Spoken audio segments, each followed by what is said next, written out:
Arnaud Vivian est journaliste et écrivain. Il a collaboré aux journaux Libération et Les Inrecuptibles et participe régulièrement aux émissions Le Masque et la Plume et Système Disque sur France Inter. En tant qu'auteur, on lui doit La Vie critique en 2013 ou encore Gainsbourg ou L'Art sans l'art en 2014. Mercredi 17 novembre 2021, Arnaud Vivian présentait à la librairie Ombre Blanche son livre Cantique de la critique, publié aux éditions La Fabrique.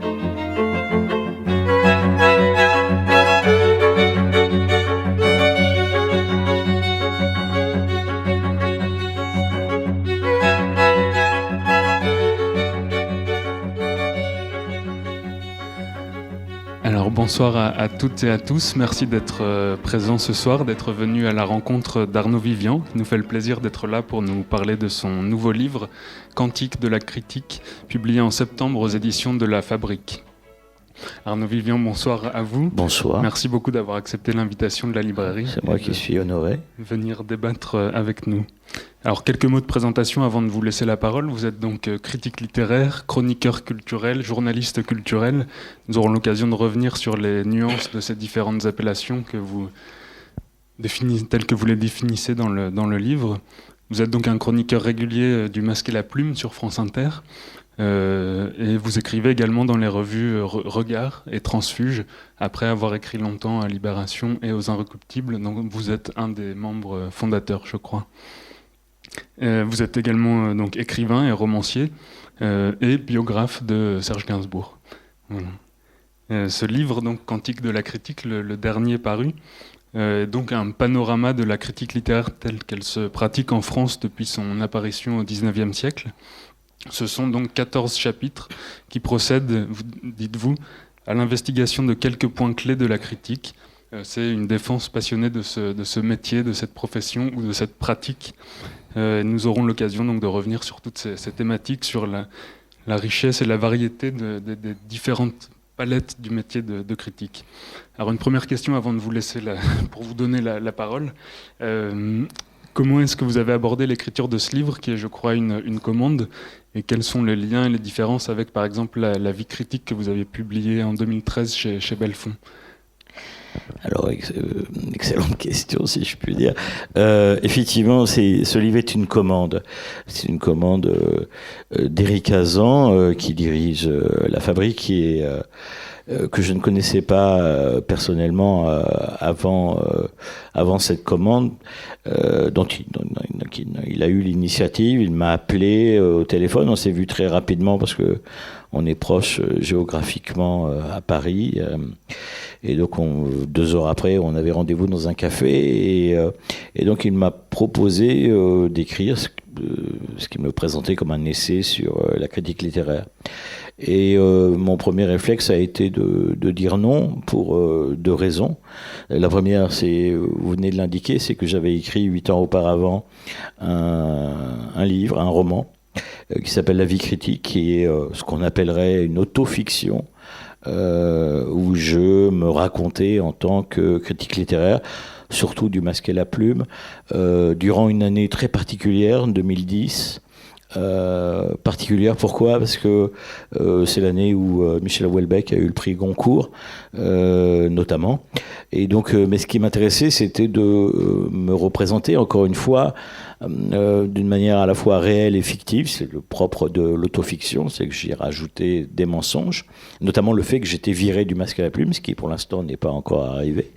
Mais j'imaginais ça comme une espèce de cauchemar. Vous savez, on travaille toujours avec, les écrivains travaillent toujours avec leurs obsessions et leurs cauchemars.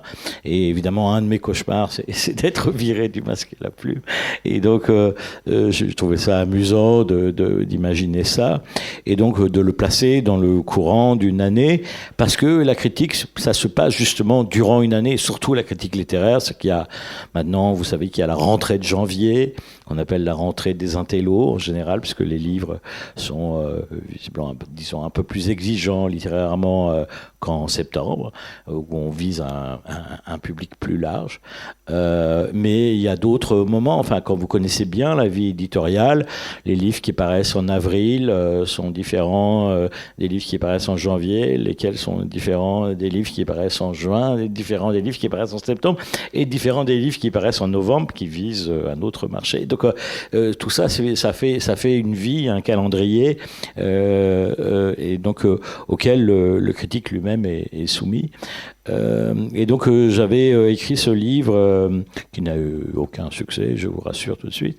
Et à partir de là, il y avait deux choses. C'est que lorsque Éric Hazan m'a proposé un essai sur la critique littéraire, ma première réaction était de dire j'ai écrit un livre sur la critique littéraire qui certes était un roman, une autofiction, donc qui n'est pas le projet que vous me proposez, à savoir un essai, mais tout de même assez proche. Par ailleurs, je ne m'en sens pas réellement capable, je ne suis pas un universitaire, je ne suis pas spécialement érudit, j'ai même un problème d'une certaine manière avec le concept d'érudition, avec ce qu'on appelle le savoir. Et donc, et d'autre part, je n'avais plus envie d'écrire. Pour être tout simplement le plus franc du monde. Pourquoi je n'avais plus envie d'écrire ? C'est parce que je pense que lorsque vous êtes critique littéraire, c'est impossible d'avoir de la part de vos collègues une appréhension juste de ce que vous avez fabriqué, tant s'y mêle ou la connivence, ou la jalousie, enfin des choses qui n'ont rien à voir avec le concept même de littérature, qui fait que quand j'avais vu la réception de mon roman La vie critique en 2008, je m'étais dit, bon, c'est plus la peine, il faut que j'attende ma retraite pour pouvoir écrire et publier. Vous savez, je pense toujours à ce mot de Jacques Lacan qui parlait non pas de publication, mais de poubellication, voilà, forgé à partir de poubelles. Et il y a évidemment quelque chose de vrai. L'acte d'écrire en soi est magnifique, l'acte de publier, c'est autre chose. Et donc voilà, sur le moment, je donc pas décliné immédiatement l'offre d'Éric Hazan, mais ce qui est sûr, c'est que si j'ai fini par l'accepter, la preuve, ce livre, c'est que c'était Éric Hazan et c'était La Fabrique.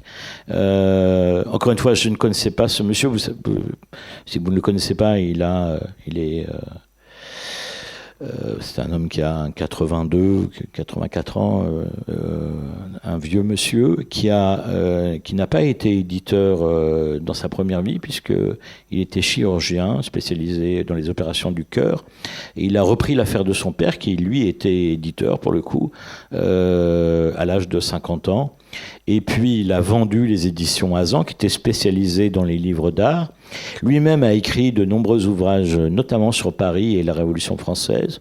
L'invention de Paris est son livre le plus connu. Il vient d'en écrire un tout récemment à La Fabrique, un livre très court que je vous conseille, qui s'appelle La rumeur de Paris, si mon souvenir est bon, qui est un petit livre sur le Paris très contemporain pour le coup. Donc j'avais cette admiration et j'ai une admiration aussi pour le travail de La Fabrique et son catalogue. J'avais plaisir à me retrouver, parce que c'est ça aussi la littérature, c'est se retrouver dans un compagnonnage, un catalogue où il y a des gens que j'estime énormément, comme évidemment alors les livres du Comité Invisible dont on a beaucoup parlé, mais aussi les livres de Nathalie Quintane qui écrit surtout sur la littérature d'ailleurs à La Fabrique, qui publie par ailleurs chez d'autres éditeurs, notamment POL, et puis les livres dans un genre très différent de Frédéric Lordon, voilà, qui sont des livres de philosophes. Et donc finalement j'ai dit oui, et là les emmerdes ont commencé, pour tout vous dire, puisque j'ai eu déjà donc ce premier problème à régler, qui est le problème de l'érudition. C'est-à-dire que, comme je l'explique dès les premières pages de mon livre, j'étais une espèce de monsieur Jourdain qui faisait de la critique sans y avoir particulièrement réfléchi. Et donc globalement, j'ai passé un an à lire sur la critique, de la critique littéraire et sur la critique littéraire. C'est-à-dire sur la critique littéraire des livres théoriques, essentiellement le grand livre théorique.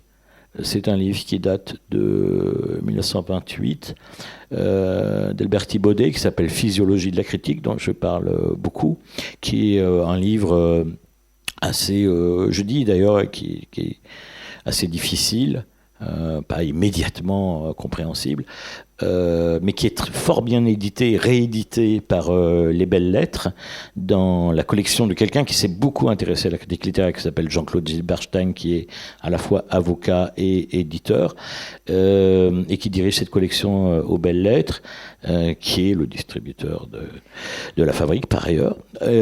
Et donc, cette physiologie de la critique est très bien éditée, c'est-à-dire il y a des notes qui vous permettent de comprendre ce que Thibaudet voulait dire, et surtout qui éclaircissent ces nombreuses références culturelles. Ces gens étaient d'une culture dont nous n'avons même plus l'idée aujourd'hui. Et donc, ça c'est le grand livre théorique, mais j'ai lu beaucoup aussi des critiques littéraires. Je dis qu'un critique littéraire, et pour commencer, la première définition à minima que l'on puisse donner du critique littéraire, c'est qu'il est celui qui aime à écrire, évidemment, mais surtout à lire de la critique littéraire. J'ai récupéré, parce que ça, ce n'est plus disponible aujourd'hui dans le commerce, les volumes des chroniques d'un chroniqueur qui est critique littéraire assez oublié aujourd'hui, qui s'appelle Pascal Piat. Pascal Piat est le fondateur du journal Combat avec Albert Camus, juste à la Libération. Il lance ce journal. Ils vont se fâcher avec Albert Camus, Pascal Piat et Albert Camus, mais Pascal Piat va faire débuter quelqu'un qui va devenir très important aussi dans la critique littéraire, qui s'appelle Maurice Nadeau, qui va être éditeur, mais qui va fonder ce journal qui s'appelle La Quinzaine littéraire. Et donc il y a toute une filiation. Si vous voulez, ce qui m'intéressait avec ce livre aussi, c'est de m'inscrire dans une filiation de critique littéraire. Des gens qui ont consacré leur vie à lire la production contemporaine, à écrire aussi sur les auteurs du passé, mais surtout de s'intéresser à la production contemporaine et à la décrire au jour le jour, car la critique dont je parle ici, évidemment, est la critique journalistique. C'est mon sujet. Je ne parle pas de la critique universitaire, qui est un autre sujet. Je ne parle pas non plus de ce qu'on appelle la critique des écrivains. Évidemment, les écrivains écrivent sur d'autres écrivains. En lisant, en écrivant de Julien Gracq, et typiquement ce qu'on peut appeler de la critique d'écrivain. Grand livre d'ailleurs. Et il est très rare que les écrivains n'aient pas écrit sur la littérature.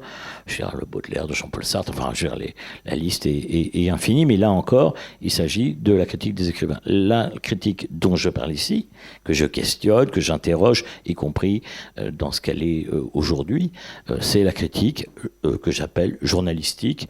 On pourrait l'appeler médiatique, c'est-à-dire la critique qui s'exprime dans les journaux, à la radio, et autrefois à la télévision. Je crois que nous avons fermé le banc. J'ai fermé le banc avec la dernière émission critique de la télévision qui s'appelait Ça balance à Paris, qui était présentée par Éric Nolot, dans laquelle j'ai travaillé pendant 9 ans, qui était sans doute la dernière émission de critique à la télévision. Ensuite, je n'en connais pas, je n'en connais plus.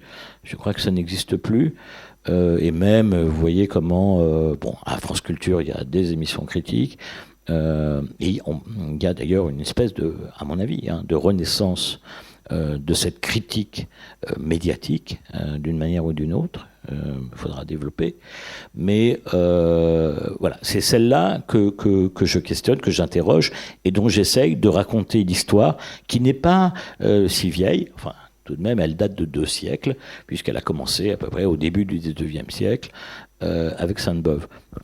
En ce moment, le film de Xavier Giannoli, Illusion perdue, adapté donc du chef-d'œuvre de Balzac, raconte, c'est le grand livre sur l'aube de la critique littéraire dans les journaux, avec toute sa part, qu'on voit très bien dans le film de Giannoli, de compromission, de scandale. L'histoire commence là, et ce que je dis, c'est que Sainte-Beuve, dès 1836, Sainte-Beuve qui détestait Balzac, Balzac étant son pire ennemi, et c'était réciproque, évidemment. Et donc Sainte-Beuve, déjà, parce qu'il voit dès les années, donc on est en 1830 à peu près, voit l'apparition de ce qu'il appelle, c'est deux choses d'ailleurs, qui s'appellent l'annonce et la réclame, ce qu'on appellerait aujourd'hui la publicité.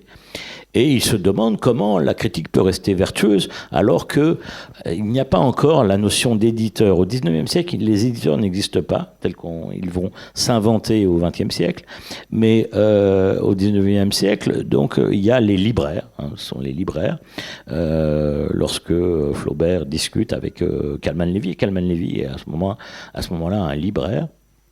Moi j'ai connu, parce que j'ai publié mon premier roman chez Kalman Levy à la fin du siècle précédent, en 1998, on pouvait encore, les locaux de Kalman Levy étaient encore dans leurs locaux historiques, leurs locaux balzaciens, et franchement, vous rentriez dans un film de Balzac, place de l'Opéra, magnifique endroit qui maintenant aujourd'hui est fermé, mais conservé évidemment, c'est un endroit historique.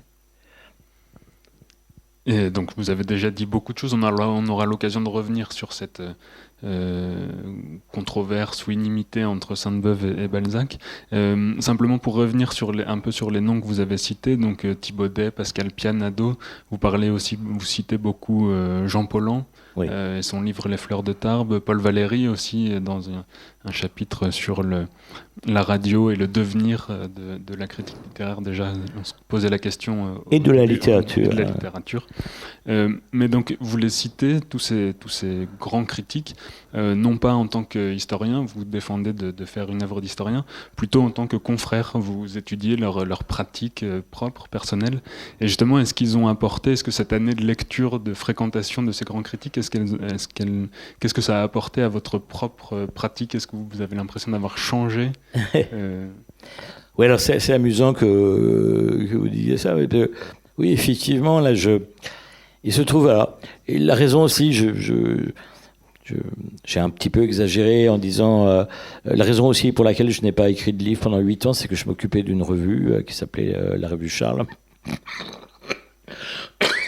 Pardon, le souvenir est cruel parce que j'ai été dépossédé de cette revue il y a 2 ans, encore une fois par des actionnaires qui m'ont licencié. Mais enfin, c'est une revue que j'avais créée, qui a duré pendant 8 ans. C'est une revue trimestrielle qui était entre politique et littérature. Et c'est aussi une raison pour laquelle ça m'a beaucoup accaparé et je n'ai pas écrit. Et du coup, depuis que je ne suis plus le rédacteur en chef de cette revue, j'ai du temps pour écrire des livres, mais j'ai aussi beaucoup de temps pour écrire des articles. Et donc, j'ai repris une pratique quotidienne de l'écriture, et notamment de l'écriture critique. Je fais 2 ou 3 articles par semaine maintenant. Et donc, quelqu'un qui m'a beaucoup influencé dans mes lectures, j'y reviens, c'est Pascal Piat. Et je me rends compte qu'aujourd'hui, mes articles ont changé de forme et de nature sous l'influence de Pascal Piat, qui a une manière, apparemment très objective de décrire les livres, mais quand même très malicieuse. Et j'avoue que mon écriture a changé, elle est devenue plus classique, très certainement sous l'influence de Pascal Piat. J'ai lu aussi, puisque ils sont parus au moment où je préparais ce livre, ils ont dû paraître en 2019 et 2020, les 2 gros tomes, puisqu'ils font chacun 1000 pages, de toutes les chroniques de Maurice Nadeau, qui sont publiés aux éditions Maurice Nadeau, c'est pratique. Et Maurice Nadeau est décédé il y a quelques années. Donc tous les critiques qu'il a écrits d'abord pour le journal Combat, puis ensuite pour la Quinzaine littéraire, dont il était donc le rédacteur en chef et le créateur. Et il m'a beaucoup moins influencé, je suis moins réceptif à sa manière d'écrire qu'à celle de Pascal Piat. J'ajoute que donc Maurice Nadeau a grandi, il a commencé à Combat parce que Pascal Piat l'avait choisi, et donc il voue une pure vénération à Pascal Piat lui-même. Enfin, il n'a pas, à mon avis, exactement le talent, même si c'est un immense critique lui aussi. Et donc, pour rentrer un peu dans le détail, dans la cuisine, disons, de la pratique de la critique, vous dites dès le départ, c'est d'abord une lecture. c'est une lecture et la narration, le récit d'une lecture, le récit de l'aventure d'une lecture. Est-ce que vous pouvez nous dire un peu justement quelles sont les méthodes et les objectifs de la lecture critique par rapport à la lecture plaisir? Vous rappelez un terme allemand, le Untersuchung, emprunté à Freud. Oui, alors il y a ce terme allemand Untersuchung qui désigne, disons, la méthode freudienne, donc recoupe en français plein de choses, et notamment, si vous voulez, la notion d'enquête. Alors là, on a ce côté détective, c'est-à-dire que l'auteur a semé des indices dans son texte, et en tant que lecteur, en tant que lecteur critique, vous êtes d'abord à la recherche de ces indices pour essayer de comprendre ce qu'il a échafaudé. Il se trouve que j'ai été étudiant en lettres et que ma maîtrise portait précisément, je n'étais pas encore critique évidemment, mais c'est le thème de l'objet que j'avais choisi pour ma maîtrise.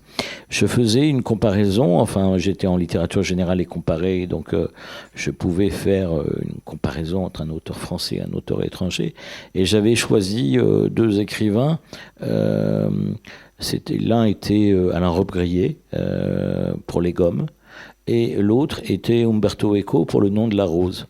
Ce sont deux... et ça s'appelait Lecture du roman policier de la lecture. Ces deux ouvrages très différents l'un de l'autre, l'un étant un archétype du nouveau roman, Les Gommes d'Alain Robbe-Grillet, et l'autre étant un best-seller mondial, Le Nom de la Rose, donc un livre très populaire, très facile d'accès, très grand public, en même temps écrit par un sémiologue et qui raconte quand même la recherche d'un livre perdu d'Aristote qui n'est pas exactement un sujet grand public, mais c'est la grâce d'Umberto Eco d'arriver à en faire un grand livre qui a donné un film pas très bon d'ailleurs par Jean-Jacques Hano, mais passons. Mais en fait, dans les deux cas, l'idée est la même chez Alain Robbe-Grillet comme chez Umberto Eco. Il s'agit de transformer, d'ailleurs il y a toujours la figure du détective, totalement imité de Sherlock Holmes chez Umberto Eco, et chez Robbe-Grillet imité de Diproy, donc d'un personnage central, personnage principal, qui cherche des indices pour comprendre ce qu'il est en train de vivre. Et donc c'est la position même du lecteur qui est reflétée par ces deux histoires, même si elles sont très différentes. C'est que nous-mêmes, en tant que l'activité de lecture, c'est déchiffrer des signes. Ça commence comme ça, tout simplement, lire, c'est déchiffrer des signes. On apprend à lire, on apprend à les déchiffrer. Mais à travers, une fois qu'on a déchiffré littéralement le texte, il y a encore une autre opération de déchiffrement, c'est le déchiffrement de ce que l'auteur a voulu dire. Et c'est là où commence effectivement une aventure de la lecture. Et en tant que critique, c'est-à-dire en tant que premier lecteur, c'est ce sentiment parfois merveilleux, parfois très emmerdant, que vous avez, c'est que vous êtes un des premiers lecteurs de ces livres qui viennent de sortir et qui sont d'ailleurs parfois pas encore dans le commerce. Donc vous êtes là en train de les découvrir et c'est une aventure. Parfois, encore une fois, on s'ennuie. L'ennui fait partie du métier. Parfois, on jubile. La critique, pour moi, c'est raconter cette expérience. C'est raconter cette expérience de lecture, de la dire la plus honnêtement possible. C'est pas si facile. C'est pas si facile parce que il y a plein de codes. Le livre est en soi un objet codé. Un livre qui paraît aux éditions Jean-Claude Lattès n'est pas la même chose qu'un livre qui paraît chez Verdier. Donc, oui, tout de suite, vous avez un préjugé, comme un préjugé de classe, où vous dites chez Verdier c'est plus littéraire, chez Lattès c'est moins littéraire. Ouais. Vous avez des préjugés, et donc la première chose, je crois, très importante moi dans mon activité, est de surmonter ces préjugés. C'est de considérer qu'un livre est un livre, et donc de sortir de cette de ce que des signaux que le livre envoie avant même que vous l'ayez lu. Vous voyez, et donc d'arriver dans une espèce de virginité, si on peut dire, d'innocence par rapport à ce que vous avez à lire, et ce n'est pas si facile. Et puis ensuite, donc de raconter ce que vous avez vécu, tout simplement ce que vous avez vécu en lisant un livre. Non pas ce que vous avez lu, mais ce que vous avez vécu, c'est-à-dire de faire appel à vos sensations. Ça, pour moi, c'est la base. Voilà, c'est la base. Et c'est l'essentiel. Le reste, c'est pas très important. Mais raconter objectivement ce que vous avez éprouvé durant votre lecture, c'est pour moi la définition de la bonne critique. Et ce qui était très intéressant dans votre livre, c'est que vous faites non pas le parallèle, mais vous intégrez le critique littéraire X ou Y, Arnaud Vivian, dans vous dites un cœur discursif qui serait la critique avec un grand C majuscule. Quelle est la différence entre les deux? Qu'est-ce qui fait finalement la réception du livre? Est-ce que c'est la chronique d'un tel, ou est-ce que c'est ce cœur discursif, la critique impersonnelle, oui.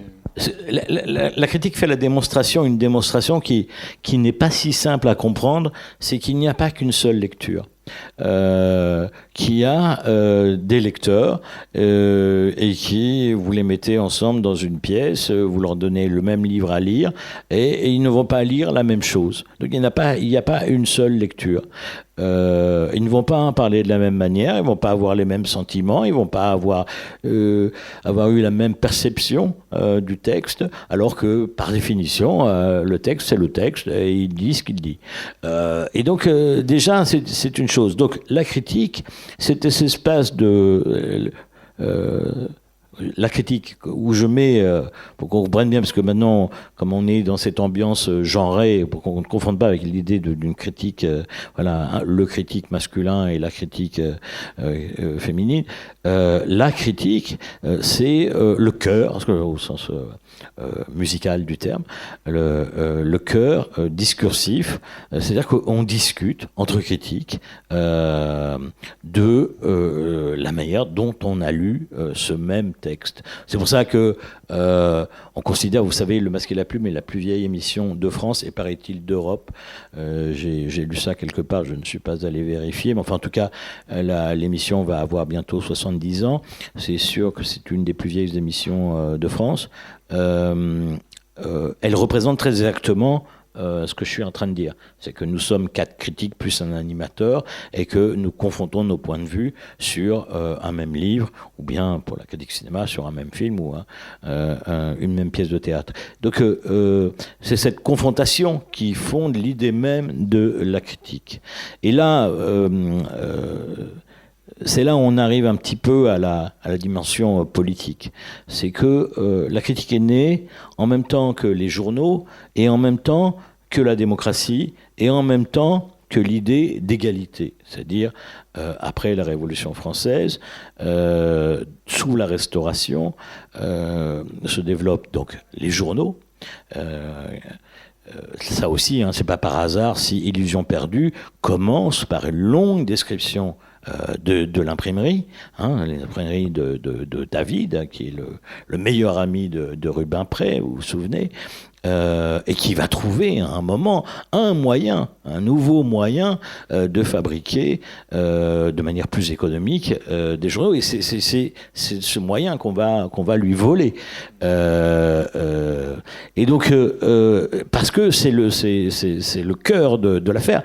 Il faut imaginer que ce qu'ils ont vécu dans ce début du 19e siècle est exactement similaire à ce que nous avons vécu, nous, au début du 21e siècle avec Internet. C'est la même révolution. Soudainement, tout le monde peut s'exprimer. Et ces journaux donc, contiennent ce qui est les prémices de la liberté d'expression, dont on nous parle beaucoup en ce moment. Cette liberté d'expression, elle va, s'épanouir, se développer tout au long du 19e siècle, avec des phases révolutionnaires, évidemment, qui sont justement toujours en rapport avec la notion de liberté d'expression. Révolution de 1830, Révolution de 1848, et voire la Commune de Paris, qui est un petit peu un espace à part, et qui va, cette liberté d'expression, qui va trouver sa formule avec la loi sur la liberté de la presse de 1881, qui est toujours en vigueur. Donc, si vous voulez, et la critique, pour moi, est l'exemple même de ce combat pour la liberté d'expression. Pourquoi ? Parce que quelqu'un qui n'a pas particulièrement de diplôme, personne, moi je suis devenu critique, personne ne m'a dit mais tu as un diplôme de critique. Non, ça n'existe pas. Je me souviens, c'est très anecdotique, mais quand même, je vous le raconte, c'est que j'étais donc, comme je vous l'ai dit, à la faculté de lettres, je venais de faire cette maîtrise, et je décide de passer le CFJ, le Centre de formation des journalistes, et donc je suis admis à l'oral. Et devant le jury, on me dit « Qu'est-ce que vous voulez faire ?» Alors je dis « Je veux devenir critique littéraire. » Mais ils m'ont dit « Mais c'est pas ici. » Alors que si, précisément, ils avaient tort, c'était bien ici. C'est-à-dire que pour moi, la critique est une forme de journalisme. C'est un journalisme qui concerne les choses esthétiques. De la même manière qu'il y a des journalistes sportifs, des journalistes économiques, eh bien, il y a des journalistes qu'on dit, ou on appelle aujourd'hui culturels, mais moi, le mot culture, j'ai un peu de mal, mais disons, des journalistes qui s'occupent des productions esthétiques. J'ai commencé en étant critique de rock, puisque je n'avais pas été pris au CFJ. Je suis rentré par une porte qui a fait que je suis d'abord devenu critique de rock. Il se trouve que mon père était disquaire, donc je connaissais très très bien la musique, et puis c'est une époque aussi où le rock était dans sa pleine effervescence. Donc j'ai commencé de la sorte, puis je suis devenu critique littéraire avec le temps. Mais voilà, pour moi, si vous voulez, c'est une forme de journalisme. Et donc, si vous voulez, le critique, souvent, il est contesté en disant « Mais comment se permet-il d'assassiner un livre, un film ? Comment ose-t-il exactement ? Mais comment ose un journaliste, je sais pas, raconter un événement ? Pourquoi lui ? Mais parce qu'il sait raconter, précisément. Et c'est là, évidemment, où vous retrouvez l'idée que le journalisme et la littérature sont liés. Et encore une fois, évidemment, les grands critiques de cette époque, le plus grand au XIXe siècle, c'est Baudelaire. Baudelaire est un immense critique. Pas simplement, on connaît évidemment ses textes, ses salons sur la peinture, mais il écrit aussi des textes admirables sur Balzac. Sur d'autres écrivains, sur Victor Hugo, Baudelaire est un immense critique pour commencer. Et Proust aussi, vous parlez un peu de Proust, oui, qui est à la fin de sa vie. Oui, Proust à la fin de sa vie, ça c'est tout à fait merveilleux, alors qu'il est malade et qu'il a encore... il n'a pas encore exactement fini la recherche. Il consacre les 2 dernières années à écrire sur la littérature, à défendre Flaubert qui commençait à être attaqué en fait à cette époque-là, notamment par Anatole France. Donc il décide vraiment d'écrire, et c'est là d'où viendra le fameux Contre Sainte-Beuve. C'est de cette période-là qu'il surgit. Et pour en revenir à ce que vous disiez sur l'affrontement d'opinion qui fait donc partie de la liberté d'expression. Vous rappelez certaines batailles qui ont structuré un peu le champ littéraire. Bon, il y a les anciens et les modernes, la bataille d'Hernani, les rhétoriqueurs et les terroristes. Et aujourd'hui, c'est pas du tout pour déplorer la disparition des écoles ou quoi que ce soit, mais on trouve moins ce champ de bataille et ces batailles rangées entre les tenants d'une esthétique ou d'une autre. Et en écoutant justement Le Masque et la Plume, c'est souvent surprenant. On se dit, tiens, sur un livre, Arnaud Vivian va être de cet avis, et s'il est d'accord avec X sur un livre, mais pas d'accord avec le même sur un livre suivant, et vice-versa. Est-ce qu'il y a une disparition comme ça de ces écoles esthétiques, ou est-ce que c'est justement une libération Alors, c'est une question, là, ça amène un long développement, parce que, donc, si vous voulez, à mon avis, donc, ce qui se passe donc, au 19e siècle, c'est donc cette montée à la fois de ce qu'on va appeler l'égalité, cette demande d'égalité qui vient de la Révolution française, un homme est égal à un homme, de la liberté d'expression, on a le droit de tout dire, et puis donc de ce qu'on appelle la démocratie. La démocratie, en l'occurrence, ce que Thibaudet, qui va devenir un grand spécialiste de la politique, après avoir été un immense critique littéraire, il va se consacrer à la fin de sa vie à raconter la politique française, ce qu'il appelle la démocratie libérale, c'est-à-dire ce qu'on appellerait aujourd'hui la démocratie des partis. Le problème, et là on arrive vraiment à la situation contemporaine et à ce que vous dites, c'est que l'idéologie, comme vous le savez, comme on n'arrête pas de nous le dire, a disparu, et beaucoup disent tant mieux. Mais les partis politiques eux-mêmes sont en voie de disparition. C'est un des problèmes, à mon avis, crucial de la politique française aujourd'hui. C'est la disparition même des partis et du fait que ces partis avaient leurs propres idées.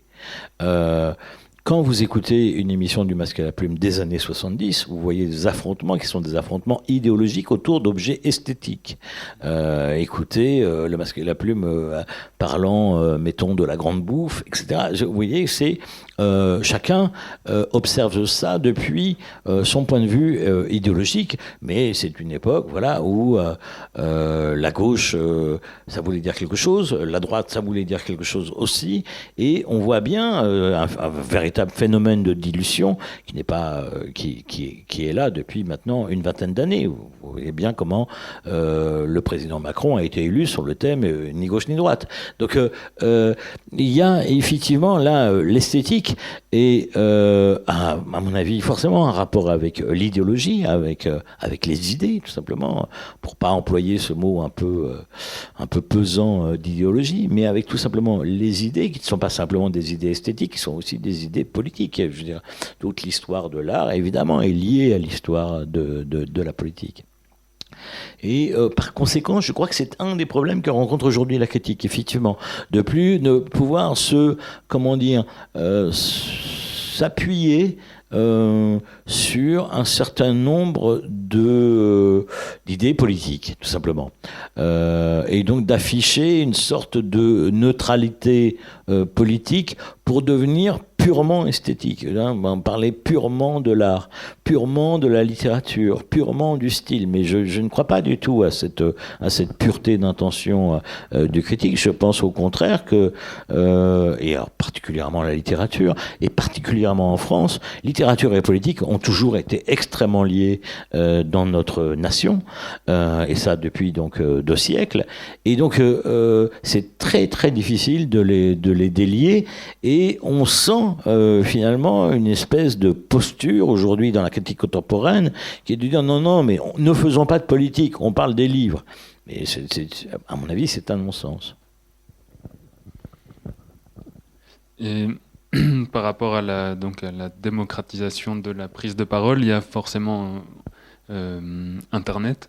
Vous en avez déjà un petit peu parlé, mais vous faites la distinction entre Internet et les réseaux sociaux, qui sont 2 choses très différentes, et vous dites que la critique vit une forme de balkanisation depuis l'émergence d'Internet. Qu'est-ce que vous voulez dire par cette notion de balkanisation? Et surtout la question peut-être plus polémique, c'est que je vous parlais des blogueurs, des booktubers, des influenceurs.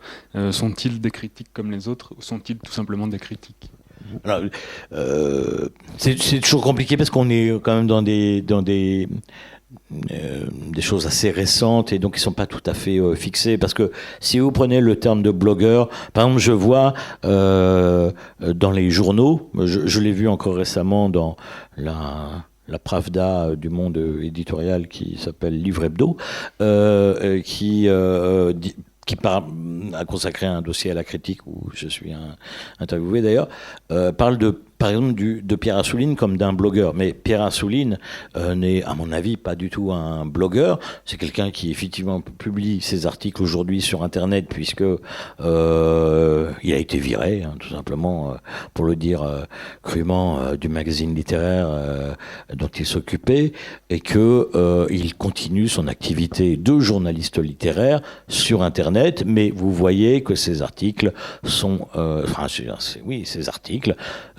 sont calibrés, répondent à une stylistique journalistique qui n'a rien à voir avec ce qu'on appelle un blog.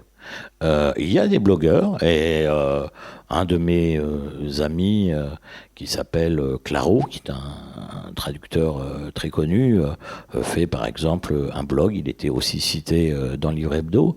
Lui fait un blog, c'est-à-dire que c'est une écriture personnelle qui n'est pas journalistique.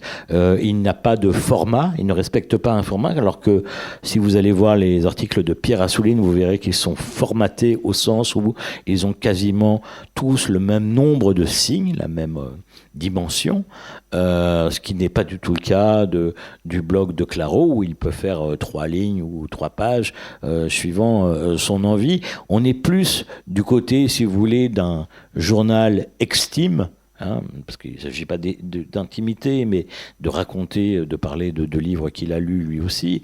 Mais ça prend plus la forme d'un journal. Souvent, ça peut être écrit à la première personne. Et surtout, vous n'avez pas, entre guillemets, ce qu'on appellerait en psychanalyse de contrôleur. Vous savez, en psychanalyse, l'analyste est contrôlé par un autre analyste. Mais quand vous êtes journaliste, vous êtes contrôlé vous-même par un rédacteur en chef, un secrétaire de rédaction qui vous relie et qui vous dit là tu as écrit une bêtise, là ça va pas être possible, et donc il y a quand même une opération de contrôle, sinon de censure, qui s'opère, alors que le blogueur parle dans une espèce de solitude qui lui fait parfois dire n'importe quoi. Et j'en donne un exemple au moins, d'un blogueur assez célèbre d'ailleurs, qui raconte des choses inadmissible à propos des femmes, en l'occurrence. Donc, il n'y a pas de contrôle, et donc c'est ça le problème. Donc, on n'est pas dans le journalisme. Vous savez, le journalisme, et c'est d'ailleurs souvent décrié aujourd'hui, notamment, je pense à la France Insoumise, le parti de Jean-Luc Mélenchon, qui veut créer un code de déontologie chez les journalistes. Précisément, il n'y a pas d'ordre chez les journalistes, comme il y a un ordre chez les médecins ou un ordre chez les avocats. C'est très important. C'est une profession qui n'est pas régulée par un ordre. Donc, vous n'êtes pas jugé par vos pairs. Mais il y a une espèce de conscience, d'autoconscience, qui s'est forgée dans le journalisme, et qui, à mon avis, est la pure beauté de ce métier. C'est-à-dire que... Mais je me souviens, pour avoir travaillé longtemps à Libération, lorsque vous écriviez une connerie, ce qui arrive parfois, et qu'elle était publiée en dépit des espèces de sécurité que sont le secrétariat de rédaction et puis les chefs, eh bien le lendemain vous en preniez plein la gueule, tout le monde se moquait de vous, etc. C'est comme ça que ça fonctionne, le journalisme. Donc si vous voulez, le blogueur, lui, il est dans sa solitude. C'est pour ça que je le considère pas comme un critique. Quant aux influenceurs, là, bon, ça c'est tout nouveau, ça c'est complètement à mon avis, sans intérêt, parce que, encore une fois, et c'est le point crucial de mon petit bouquin, c'est que le critique n'est pas là pour faire vendre les livres, il est là pour en parler, et même, pour décrire un paysage qui est celui de la littérature contemporaine. C'est-à-dire, il y a une production qui devient de plus en plus industriel. Et encore une fois, en 1836, je vois, 1839, Sainte-Beuve écrivait déjà un texte qui s'appelait « De la littérature industrielle ». Vous imaginez si il voyait aujourd'hui la masse de livres qui sont produits, fabriqués, écrits, il n'en reviendrait pas. Mais donc il y a une production, et si c'est intéressant, il ne s'agit pas de dénigrer ce caractère industriel de la littérature, qui l'a transformé, qui l'a transformé de l'intérieur. C'est ça qui change la littérature.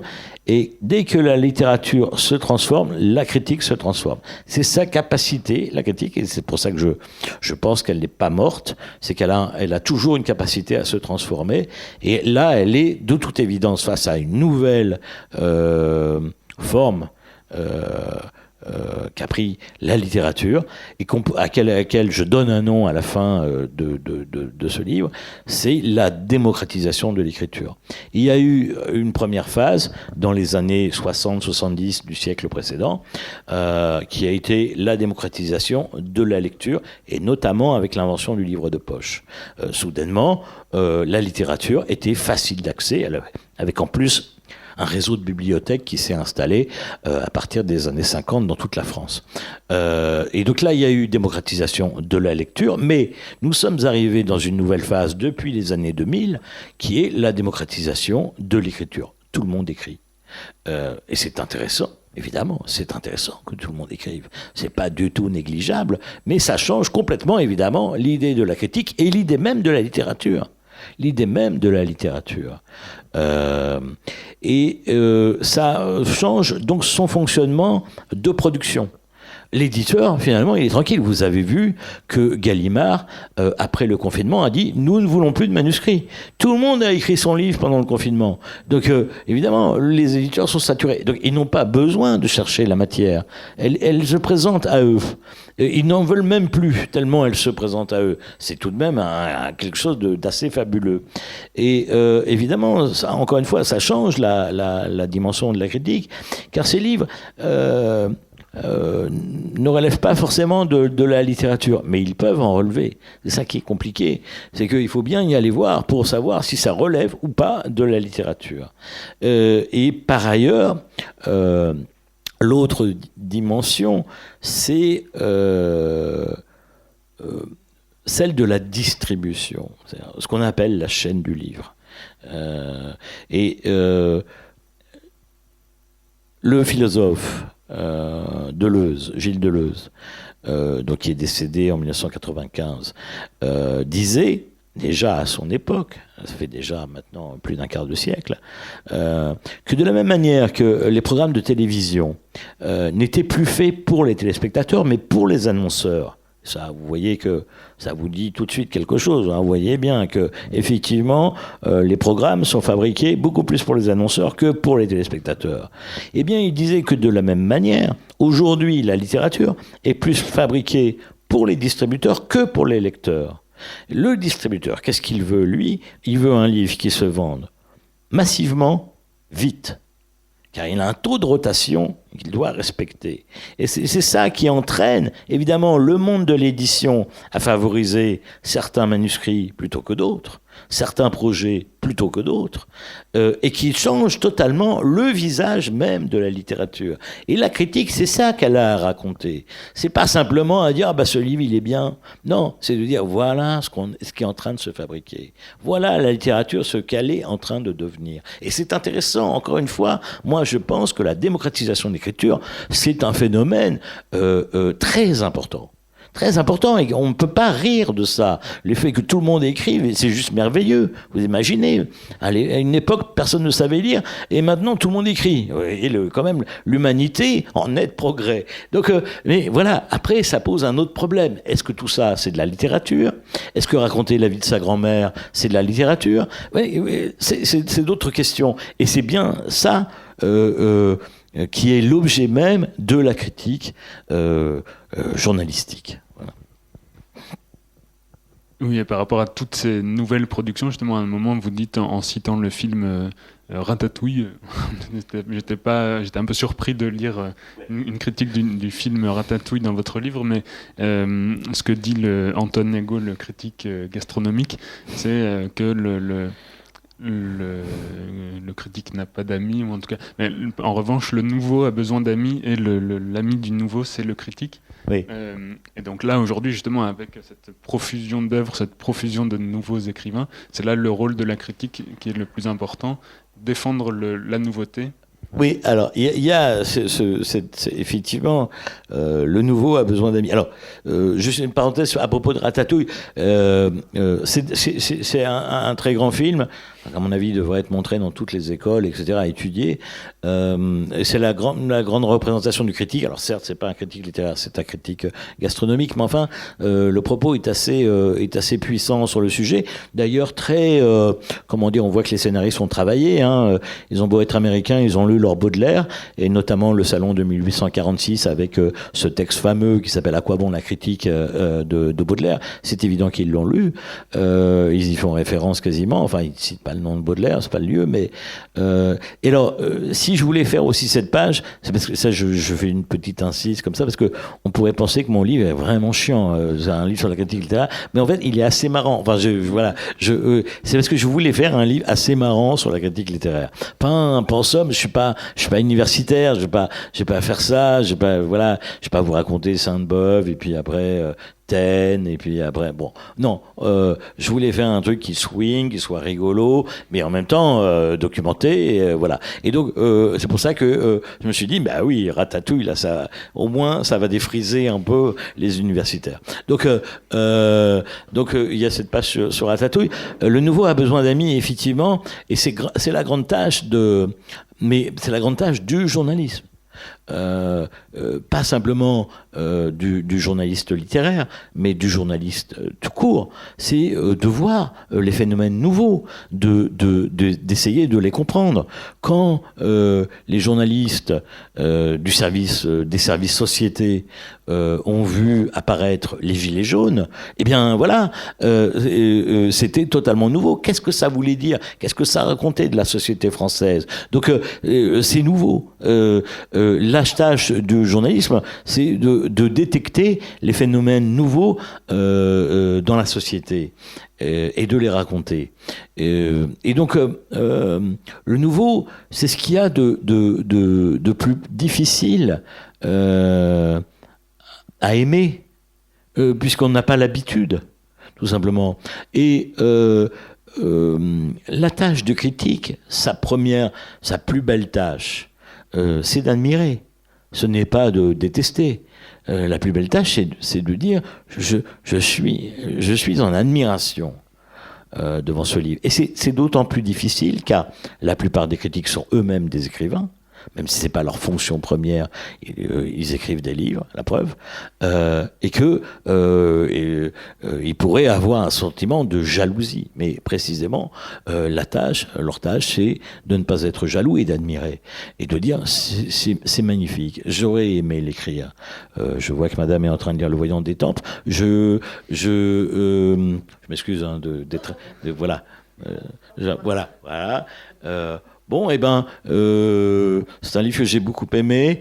Je sais pas si peut-être un peu fort de dire j'aurais voulu l'écrire, mais moi, enfin, quand même, voilà, j'ai admiré la manière dont ce jeune homme, puisqu'il a 35 ans, a écrit ce livre, et ce qu'il raconte, et la drôlerie, et l'intelligence, la culture très importante qu'il y a dans ce livre. Voilà, c'est admirer et dire voilà, encore une fois, c'est plus fort que l'amour. Hein. L'amour, c'est encore autre chose. Il y a des écrivains que j'aime, que je n'admire pas, mais que j'aime. L'amour et l'admiration, c'est pas tout à fait la même chose. Mais c'est la tâche première. Mais encore une fois, ce qui est difficile. Et moi je l'ai vécu, vous savez, j'ai commencé comme critique de rock. Des fois vous mettez un disque, vous dites mais c'est quoi ce bruit? Et il vous faut du temps. Lorsque j'ai ouvert mes premiers livres de Samuel Beckett, j'étais un peu circonspect. C'est étrange. Et donc, vous voyez, c'est franchir cette dimension-là avant tout le monde, puisque ce n'est pas repéré. Encore une fois, on est dans le nouveau absolu. L'université ne s'en est pas emparée, personne ne l'a lu. Vous arrivez sur une terre inconnue. C'est ça la beauté de ce métier, c'est que vous lisez les livres avant tout le monde. Et donc, personne n'en a parlé, vous devez être le premier à vous exprimer. Qu'est-ce que vous allez dire ? Vous voyez ?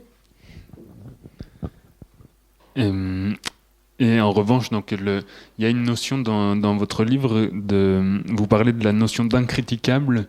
Avec l'industrialisation de la littérature devient donc une industrie qui engage des imprimeurs, des éditeurs, etc., mais devient aussi une source de revenus pour l'écrivain. Donc c'est Sainte-Beuve, je crois, qui dit qu'il va être difficile de s'attaquer au porte-monnaie des écrivains. Donc il y a cette partie-là qui fait qu'une œuvre peut être incriticable parce que comment dénier à quelqu'un le droit de vivre de sa production. Et puis il y a aussi la notion d'incriticable, vous parlez de Serge Danet, autour d'œuvres qui relèvent d'un consensus sociologique particulier qui fait qu'on ne peut de toute façon pas les critiquer. Est-ce que vous pouvez nous parler un peu de ces deux aspects ? Oui, alors c'est vraiment Serge Danet, donc, qui était critique de cinéma, et notamment à Libération, et avant au Cahier du cinéma, que j'ai interviewé avant sa mort. Il est mort du sida dans les années 90. J'ai fait une longue interview avec lui pour Les Inrecuptibles en l'occurrence. C'était très intéressant parce que, évidemment, comme j'étais critique, ça m'intéressait vraiment d'interviewer un autre critique, et c'est surtout de ça dont nous avons parlé tous les deux. Il y avait d'ailleurs une conception très intéressante de la critique. Il disait, moi en fait je suis comme un facteur. Il veut dire quelqu'un qui donne le courrier. Il disait, ouais, je distribue le courrier, je dis ce film-là, il est pour ma mère, ce film-là, il est plutôt pour mon cousin. C'est-à-dire que, évidemment, il y a des publics, et déjà, cette notion-là de public, alors, elle existait vraiment au cinéma. On en parle moins en littérature parce qu'on n'arrive pas encore à considérer qu'il y a un public pour tel livre. Enfin, ça commence à venir, hein. Mais à l'époque, là, dans les années 90, on parlait pas encore comme ça. Et cette notion d'incriticable, effectivement, il l'avait développée à propos du cinéma.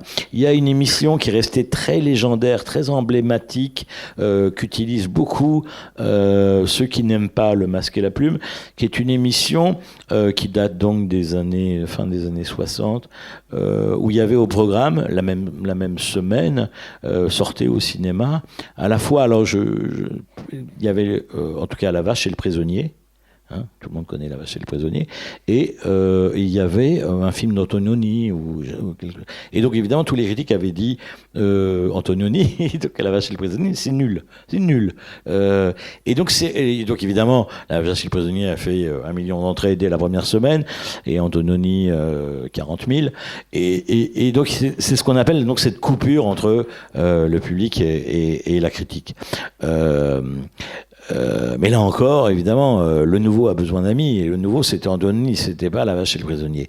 Et donc, mais l'incriticable, c'est ça, c'est-à-dire ce moment où la sociologie l'emporte sur l'esthétique.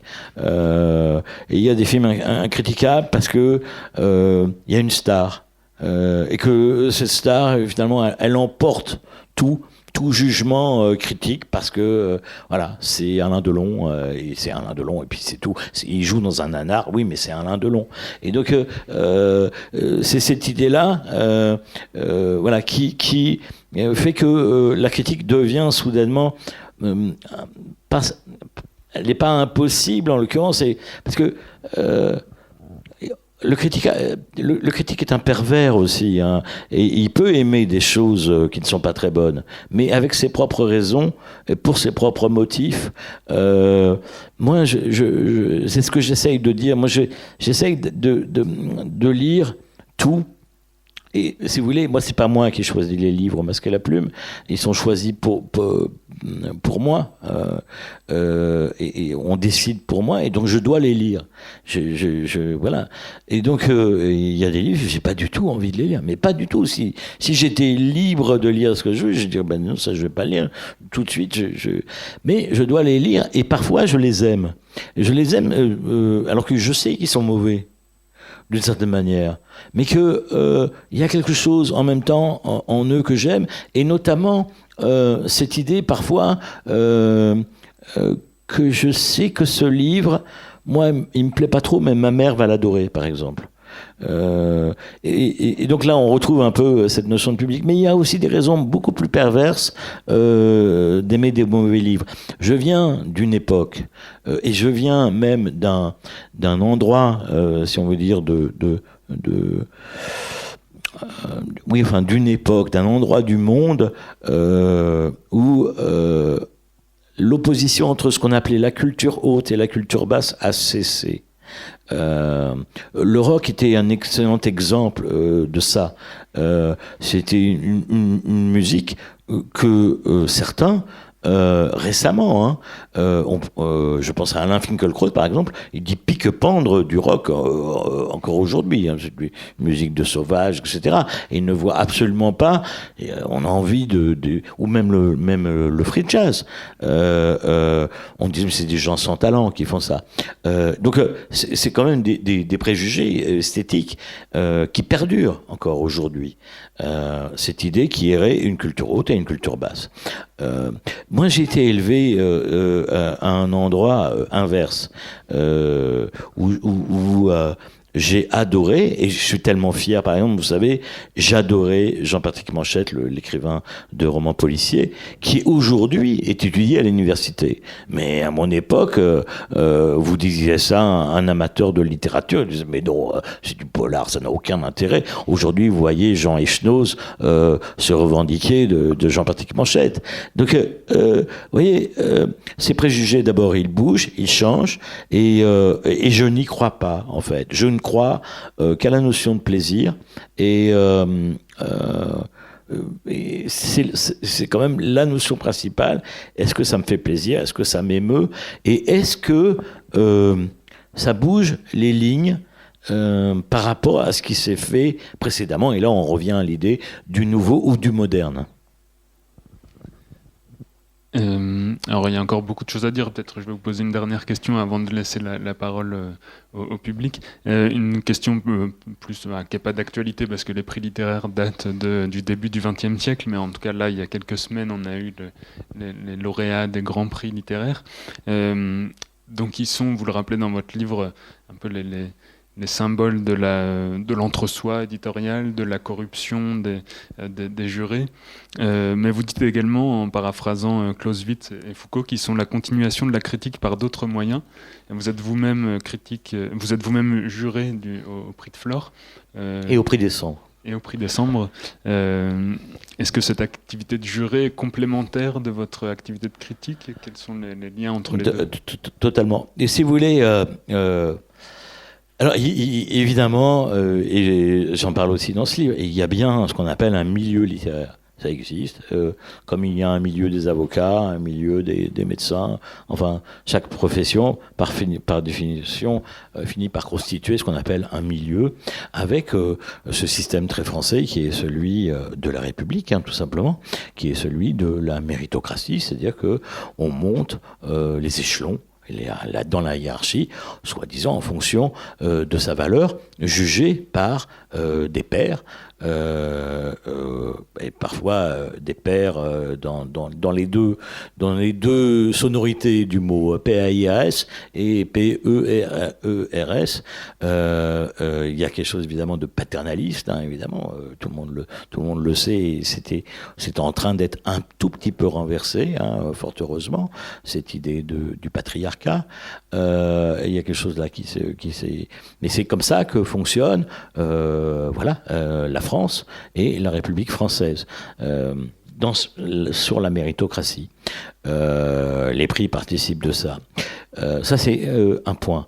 l'autre point, c'est que nous avons inventé en France la rentrée littéraire. C'est intéressant d'ailleurs parce que cette rentrée littéraire, évidemment, si elle coïncide avec la rentrée des classes, ce n'est pas du tout un hasard.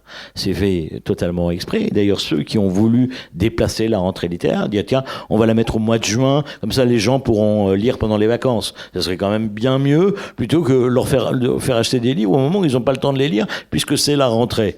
Le raisonnement tombe sous le sens, mais ça n'a jamais été possible car soudainement on perdrait cette assimilation entre rentrée littéraire et rentrée des classes.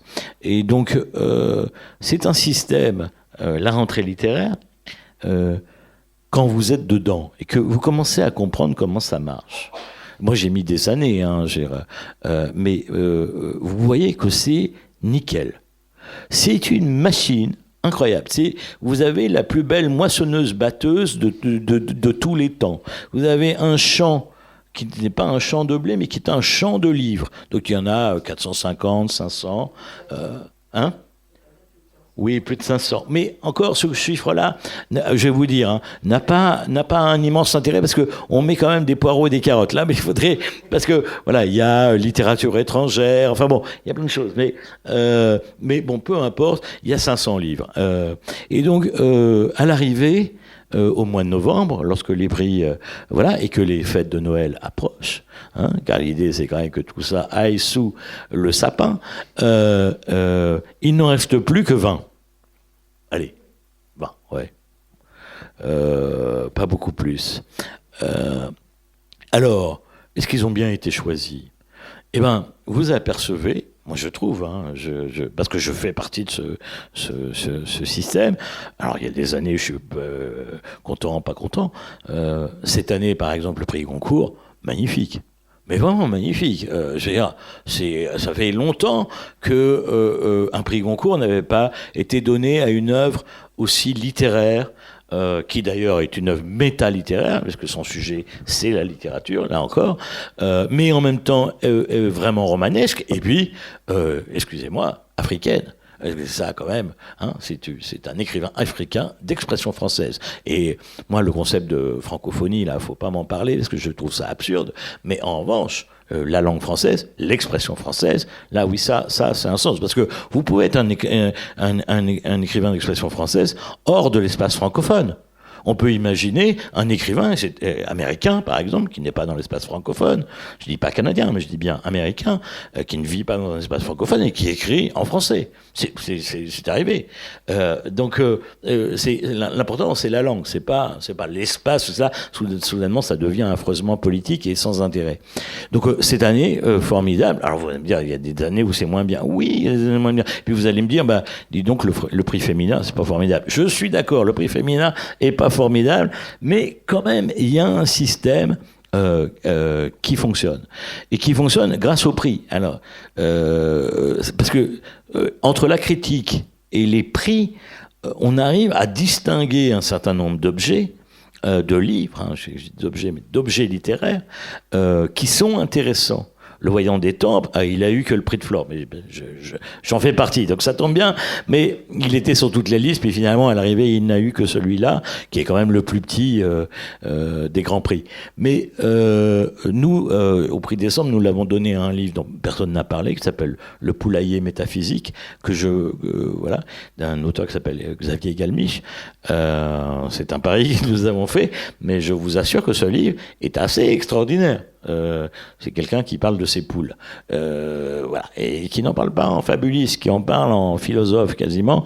C'est un livre étrange, mais il y a quelque chose. Et là, soudainement, on peut même pas dire que ce soit moderne, c'est pas l'idée du livre, mais c'est nouveau, c'est étonnant. Donc moi, je vois un fonctionnement là qui fonctionne, mais qui est, encore une fois, qui a tous les mérites et tous les inconvénients de ce qu'on appelle par ailleurs la République. C'est-à-dire, ce fonctionnement républicain, il a d'énormes mérites quand il fonctionne de manière républicaine, et il a, c'est-à-dire sans compromission, sans dessous de table, sans conflit d'intérêts, cette histoire de conflit d'intérêts au Frigoncourt est tellement risible. Et donc, voilà, quand ça fonctionne, ça fonctionne. Après, il y a un problème quand même, dont personne... Enfin, ça y est, ça commence. On voit bien qu'il y a une ébauche là en ce moment chez de jeunes écrivains, je veux dire plutôt philosophes, hein, pas des romanciers, sur le thème du mérite, la méritocratie. C'est quelque chose qui mérite d'être quand même ausculté de près et de voir si ça fonctionne vraiment sans, encore une fois, pot de vin et compromission.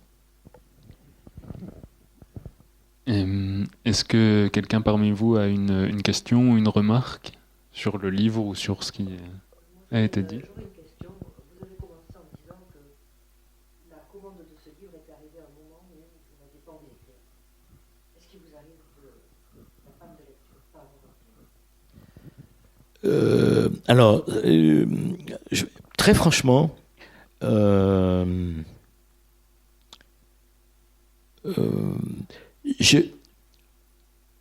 j'étais pas un si bon lecteur que ça lorsque j'étais jeune. J'étais pas un très grand lecteur quand j'étais jeune.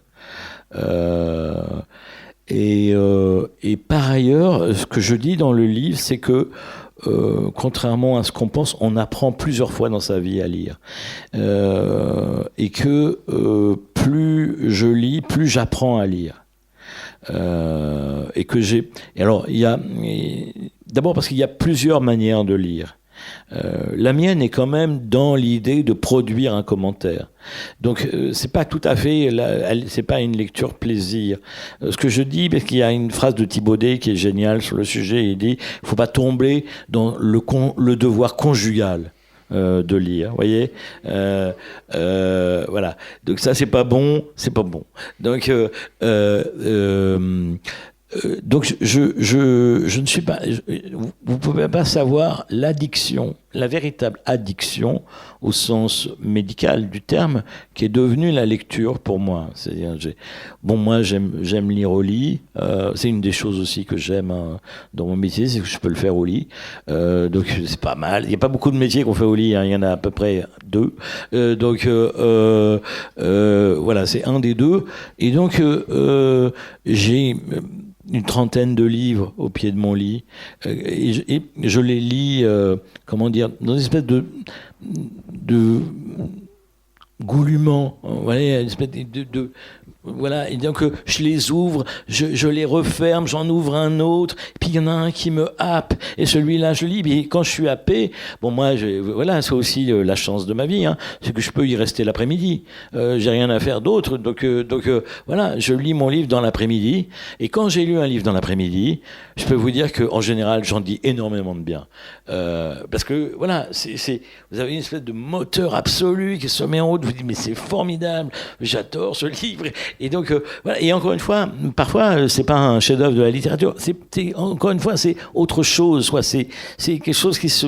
Parce que, je sais pas, moi, tout de suite, évidemment, des phrases critiques se mettent en route. Ça, je commence déjà à penser à ce que... Mais en même temps, je sais, alors ça, j'ai appris aussi qu'il faut aller jusqu'au bout des livres. Sauf que si vraiment ils vous ennuient terriblement, là, mais quand ils vous plaisent, évidemment, il faut aller jusqu'au bout. Parce que c'est là, vous voyez soudainement comment un écrivain a construit son histoire. Il faut aller jusqu'au bout pour savoir ce qu'il a fabriqué exactement. Là, vous allez voir, vous êtes au tout début du Voyant des Tempes, mais il y a... Il a été acheté il y a longtemps. Je peux vous dire qu'il y a des retournements... non, mais je peux vous dire, jusqu'à la dernière page. Jusqu'à la dernière page, voilà. Je ne sais pas si j'ai répondu à votre question. Non, pas trop, mais c'est pas grave, c'était intéressant. C'était juste savoir si, moi, il m'arrive d'avoir des périodes pas très longues, mais où tout me tombe des mains. Enfin, tous les bouquins me tombent des mains. Et, voilà. Là... alors, contrairement à vous, je n'ai pas des lectures imposées. Hein, oui. Je les choisis et parfois, et tout me tombe des mains, j'ai pas envie. Voilà, c'était pour savoir si vous aviez ce genre de passage à vide. Alors Alors, je vais vous dire, mais ça, c'est une question très intéressante. Là, récemment, parce que là, on arrive un peu, on a passé, ça y est, la rentrée littéraire est terminée, les livres de janvier sont pas encore là, donc on a encore des émissions à faire, et là, on touche vraiment le fond de la rentrée littéraire, c'est que là, on commence à parler des livres qui sont vraiment pas bons. Que j'ai pas spécialement envie de lire, et voilà, donc je rechigne un peu, et donc effectivement je me suis dit là, ça c'est parce que je devais lire des choses, et puis bon, alors j'ai par exemple au programme il y a le nouveau Stephen King.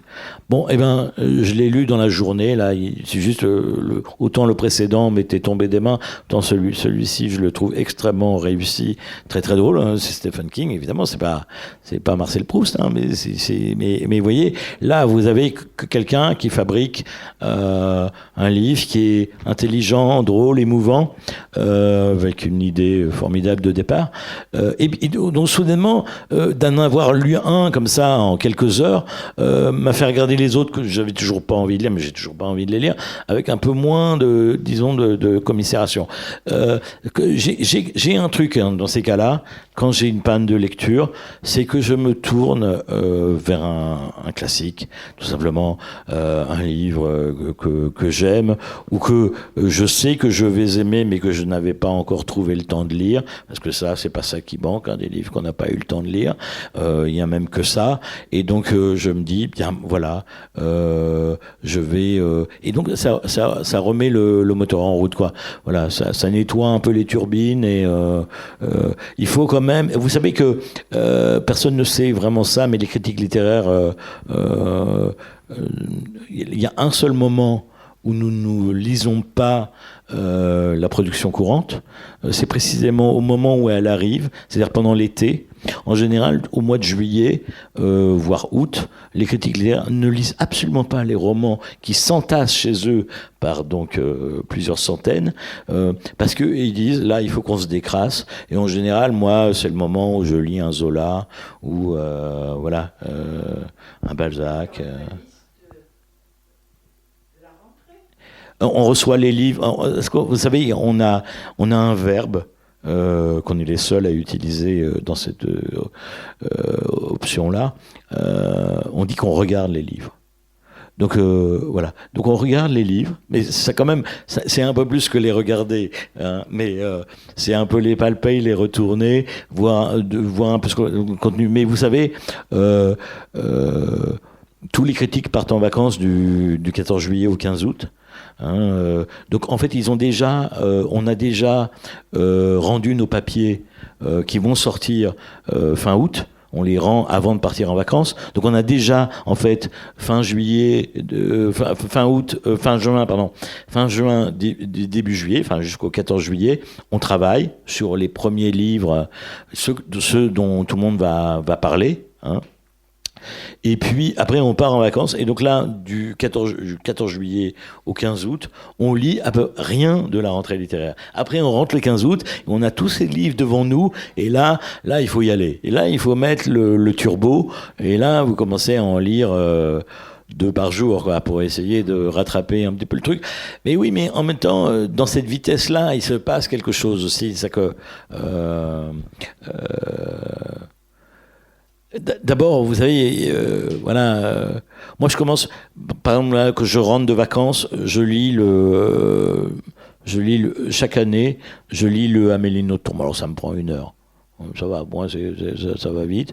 Mais c'est comme une espèce de parfum. Je me dis, vous savez, un peu, c'est comme le Beaujolais nouveau. J'avais dit ça une fois.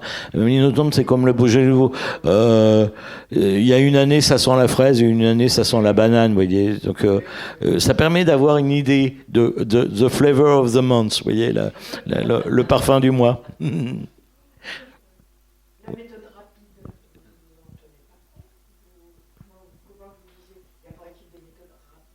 Oui, j'ai étudié cette question. Oui.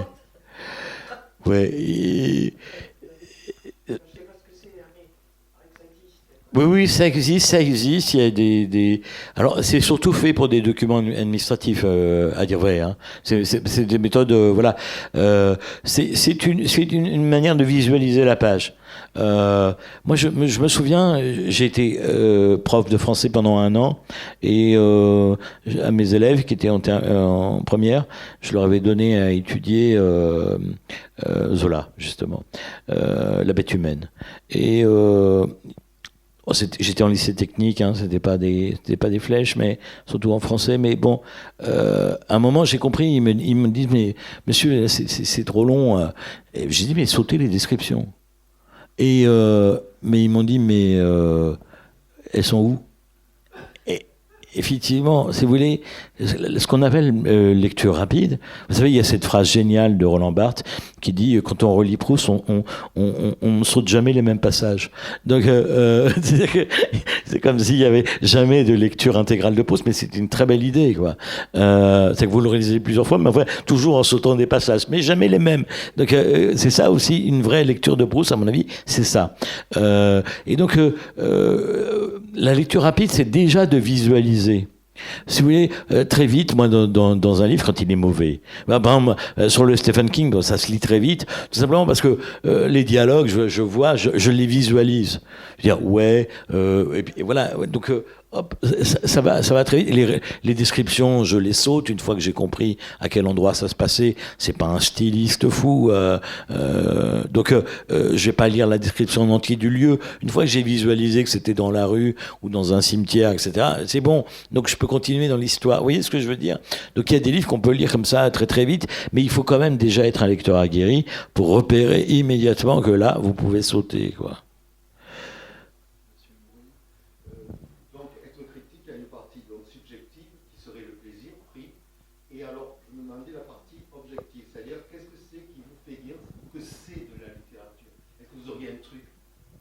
Même qu'il y ait plaisir ou déplaisir, qui fait que lorsqu'on est avec une œuvre, on dit ça c'est de la littérature. Bah, évidemment, ça c'est le point. Là, quand même, je développe ça un tout petit peu. C'est que la première chose, c'est un rapport à la langue. D'abord, ne pas écrire de bêtises. Je veux dire par là, écrire en français des phrases qui se tiennent. Ce qui n'est pas toujours le cas. Hein. Aujourd'hui, vous avez des livres, vous dites, mais quand même, il y a un petit problème de langue. Et parfois, chez des écrivains à ses côtés. Donc, il y a ça. Le fait que voir comment l'écrivain utilise la langue. Est-ce qu'il a fait progresser? Est-ce qu'il a fait avancer, même d'un chouïa, mais rien que ça, la faire avancer la langue française, la faire partir dans une direction nouvelle? C'est énorme. Mais par exemple, celui qui la maltraite, hein, comme on maltraite un chien, à qui on donne des coups de pied, etc. Il y a des écrivains qui, on a le sentiment qu'ils écrivent comme ça et qui sont absolument pas relus. Enfin, vous voyez arriver des livres et donc là, je me souviens, je déteste la délation, donc je ne citerai pas son nom, mais d'une romancière qui est très une jeune romancière très à la mode. Hein. Elle avait écrit un roman et j'avais repéré que dès qu'elle finissait un dialogue entre deux personnages, le personnage pivotait. Alors elle mettait un adverbe après, mais j'avais vu 15 fois le personnage pivoter. Je disais mais c'est plus des personnages, ce sont des derviches tourneurs. Vous voyez, et donc c'est des choses que vous repérez, des vraies faiblesses qui peuvent être dans la phrase, dans le style, mais aussi dans la construction. Il y a quand même des choses, quand vous regardez un film, vous dites mais c'est impossible, le type peut pas être là et puis après tuer machin, etc. Vous voyez bien qu'il y a un problème de construction. Bon, ça vaut aussi pour les livres. Les livres, encore une fois, il y a un... Moi Des fois, je me souviens, j'avais utilisé ça pour un écrivain que j'aime bien d'ailleurs. Je lui ai dit, ouais, voilà, il fait un roman, c'est une chaise, elle a 4 pieds, elle tient debout, c'est déjà pas mal. Hein, parce que des fois, on trouve sur des romans, ils ont un pied qui est plus court que l'autre, donc la chaise est bancale, etc. Bon, voilà. Donc, mais ce que je dis, il a du métier. Mais alors, évidemment, une fois qu'on a du métier, c'est là que la littérature commence. C'est qu'il faut dépasser son métier pour arriver à autre chose que avoir du métier, faire son métier.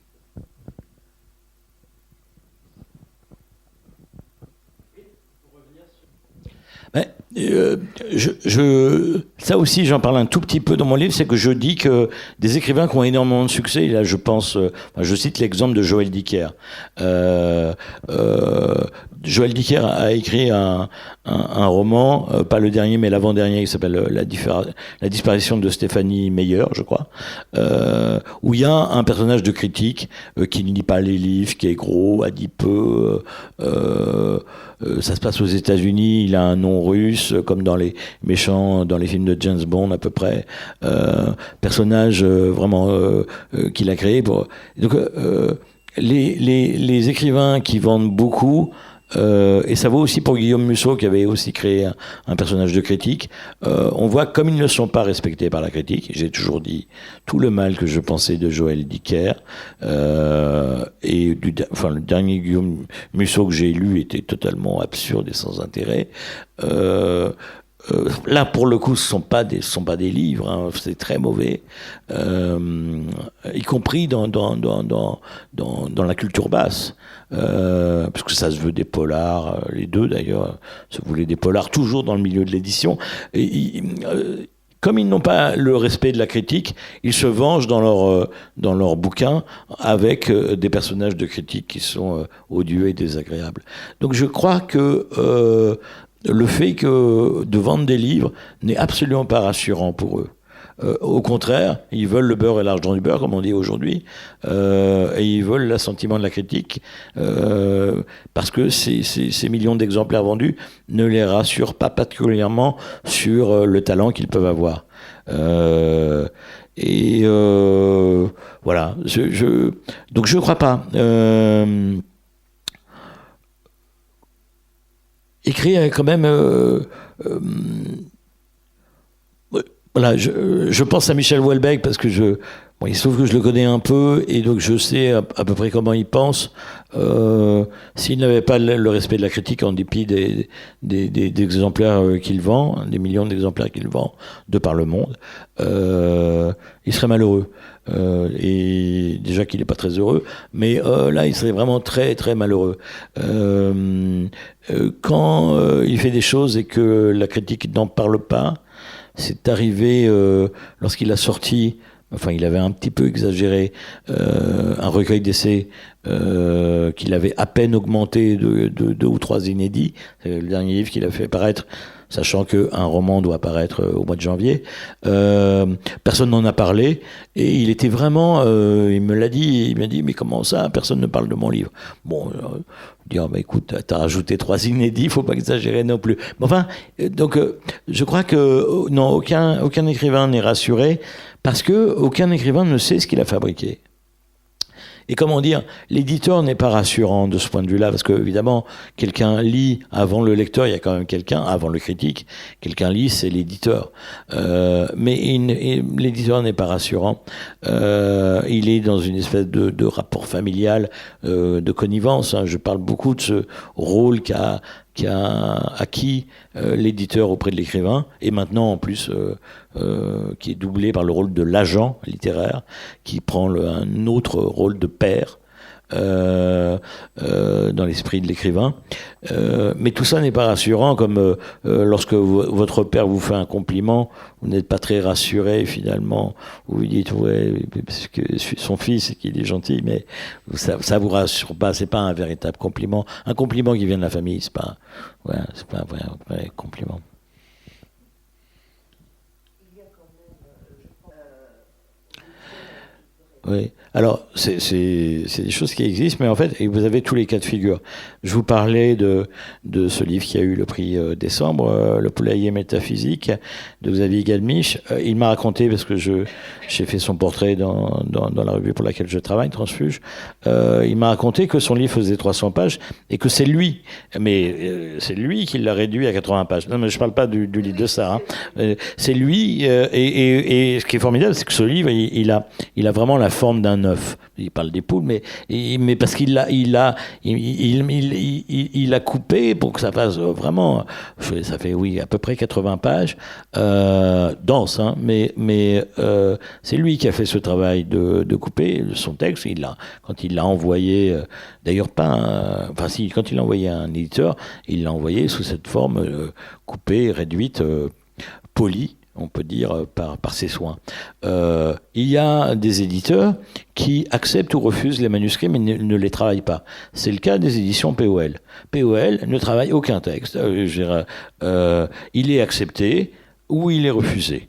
Point barre. Voilà. Donc c'est une autre manière d'envisager l'édition. Gallimard procède un peu de cette manière-là aussi. Ils acceptent votre manuscrit. Et ensuite, une fois qu'il est accepté, vous pouvez le refaire autant que vous voulez, puisque en général, il se passe 1 an entre l'acceptation d'un manuscrit et sa publication. Il faut envisager ça maintenant. Hein. C'est comme un aéroport, maintenant une maison d'édition. Vous voyez, vous êtes là sur une piste et vous attendez que la tour de contrôle vous donne l'autorisation de décoller. Et donc, ça prend à peu près 6 mois, 1 an. Donc, pendant ce temps-là, vous avez le droit de retravailler votre manuscrit si vous le voulez. Mais de toute façon, il a été accepté, il ne sera plus relu à part par les correcteurs, voilà, donc dans une pure fabrication. Donc et puis après, il y a ces éditeurs, et il y en a de plus en plus, qui travaillent avec l'auteur. C'est une autre conception du métier, mais qui est en train de se développer. Pourquoi ? Parce que aujourd'hui, et c'est tout à fait différent d'hier, il y a aujourd'hui ce qu'on appelle des masters d'édition. Donc les gens apprennent à devenir éditeurs à l'université. Donc ils apprennent des méthodes. Et alors là, vous vous retrouvez dans une situation, moi ça m'est arrivé avec des éditeurs, là aussi je ne ferai pas de délation, je ne le dirai pas, mais qui vous disent vous pouvez me pitcher votre livre ? Mais en même temps, j'ai publié dans la collection de Philippe Solers chez Gallimard, L'Infini, un roman. Et lui, Solers, il dit, vous n'allez pas me raconter le livre quand même. Donc vous voyez, c'est autre chose. Mais ces nouveaux éditeurs, qui ont donc souvent été formés à l'université, disent oui, et si tu développais le personnage féminin, parce que c'est important, parce que quand même le lectorat est avant tout féminin. Donc là, vous rentrez dans une autre fabrique qui, à mon avis, n'a pas grand-chose à voir. Mais non, madame, franchement, c'est comme ça que se fabrique la littérature aujourd'hui, très souvent. Mais en même temps, ça donne souvent, il faut bien le dire, des livres assez mauvais. Ça, voilà. Mais vous voyez, par exemple, quand POL, encore une fois, accepte un manuscrit, ne demande jamais rien à l'auteur, si soit il le refuse, soit il l'accepte. Parce qu'il arrive qu'il les refuse. Le livre d'Alain Guiraudy qui vient de sortir à la rentrée, qui fait 900 pages, on voit bien qu'il n'a pas été édité. Ça, c'est clair. Vous voyez, c'est qu'ils ont pris le manuscrit et on dit « OK ».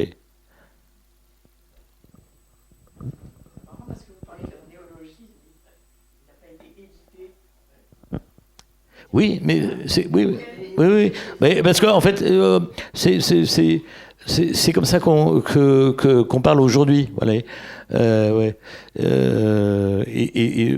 Voilà, c'est ce qu'on appelle l'editing. Alors, dans le journalisme, on connaît ça, l'editing. Hein. Moi, par exemple, quand je suis journaliste, je dis toujours, j'écris mes articles à 95, 16, 17%. Mais je ne les écris pas à 100%. Ce travail de 100%, parce que là encore, là où le journal c'est différent de la littérature, on est dans un collectif. Donc il faut que le secrétaire de rédaction, les autres, puissent intervenir aussi sur l'article. Moi, et qu'on soit dans une discussion qui est cette part de 2 ou 3% qui reste, pour qu'on arrive à 100% et à l'article parfait. C'est une discussion voilà, qui d'ailleurs, moi quand je faisais cette revue, par exemple, j'avais la tendance à rewriter mes journalistes, par exemple, mais si c'est parfait, mais sinon, je rewrite. C'est un travail collectif. Mais la littérature est en train de devenir ce travail collectif. Et donc là, si vous voulez, évidemment, par rapport à l'idée qu'on peut avoir, enfin, vous voyez bien que vous n'imaginez pas que personne n'a réécrit Proust et que, même au contraire, Gide, quand il a lu le manuscrit, il dit ça ne va jamais intéresser personne, ces histoires de vieilles dames qui boivent du thé, là, c'est pas possible. Et donc, mais enfin, personne n'imaginait qu'on allait. Et personne, évidemment, Jérôme Lindon, on ne s'est pas dit tiens, Samuel Beckett, là, en plus, il est anglais, enfin irlandais, et il maîtrise pas bien le français, donc voilà, non. C'est la différence entre les grands écrivains. Mais il y a une fabrique aujourd'hui voilà, et où là, effectivement, les écrivains travaillent. À mon avis, ça n'enlève rien au livre de... Mais on sent la tendance chez Sartre, à mon avis, hein, c'est à la logorée. Ça se sent à certains passages. Mais voilà. Peut-être qu'on peut continuer un petit peu la discussion de manière plus informelle que ça. Bien sûr. En tout cas, merci beaucoup pour cet échange et pour votre livre. Pour ceux qui ne l'ont pas lu, je vous invite à le lire parce qu'il est très riche et, comme vous l'avez dit, aussi très et il est très court, original, court voilà. Et assez drôle.